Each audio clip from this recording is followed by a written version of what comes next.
انہوں نے ایک بڑا عجیب خطبہ دیا جب خلیفہ بنے. اے لوگو، بچپن میں شعر و شاعری کا شوق تھا تو میں شاعر بنا. تھوڑا سا اٹھان ہوئی تو علم کا شوق لگا، میں نے علم حاصل کیا. جوان ہوا تو فاطمہ بنت عبد الملک سے عشق ہوا، میں نے اس سے شادی کی. اب اللہ نے مجھے حکومت دے دی ہے، اب تم دیکھو کہ میں اس سے اپنے اللہ کو راضی کروں گا. ہمارے حکمران تو ووٹ سے آتے ہیں اور چلے جاتے ہیں 4-5 سال کے بعد. ان کی وراثت میں حکومت آ رہی ہے اور 3 بر اعظم پر حکومت ہے، اور ایسا روب دبدبہ ہے بنو امیہ کا، کوئی ان کے سامنے سر نہیں اٹھا سکتا.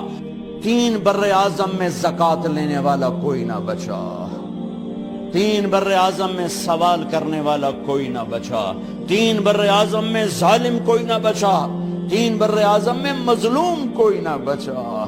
لیکن خود کیسا رہا؟ گھر آئے، فاطمہ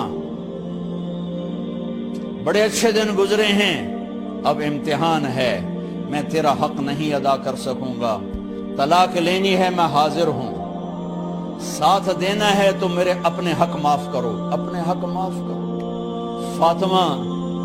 فاطمہ جیسی عورت انسانی تاریخ میں کوئی نہیں آئی سیاسی لحاظ سے. سیاسی دادا مروان بادشاہ، باپ عبد الملک بادشاہ، بھائی ولید بادشاہ، دوسرا بھائی سلیمان بادشاہ، تیسرا بھائی ہشام بادشاہ، چوتھا بھائی بادشاہ اور اپنا خامن بادشاہ. 7 نسبتوں سے یہ عورت شہزادی ہے. کائنات انسانی تاریخ میں اتنی بڑی عورت کوئی نہیں آئی.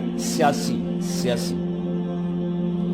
فاطمہ کہنے لگیں، عمر میں نے سکھ کے دن تیرے ساتھ گزارے ہیں، دکھ میں تجھے چھوڑ کے نہیں جاؤں گی.